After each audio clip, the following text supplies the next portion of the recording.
Hello, hello. Good PM sa inyo lahat at update ko lang po ulit. Ito na yung ating cage. Yan, lalagyan ko na lang yan ng bubong para hindi sila mainitan. At ito na. Ready na po yan. Pwede na siyang lagyan. Ano? Meron na pong pinto. Yan. So, 3 layers sa ibabaw. 3 layers tuloy, tatlong cage sa ibabaw at tatlo rin sa ilalim, sa second level niya. Yan.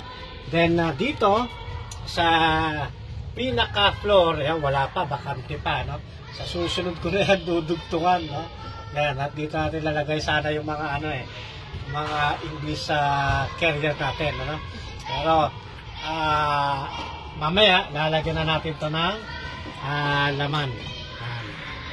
So, ayan po. Naglagay na nga rin po ako dito pala na sample ng ating paso. Yan. So, ayan ready na. Okay. So, excited na akong lagyan siya ng ibon para sa atin pong pag-breed.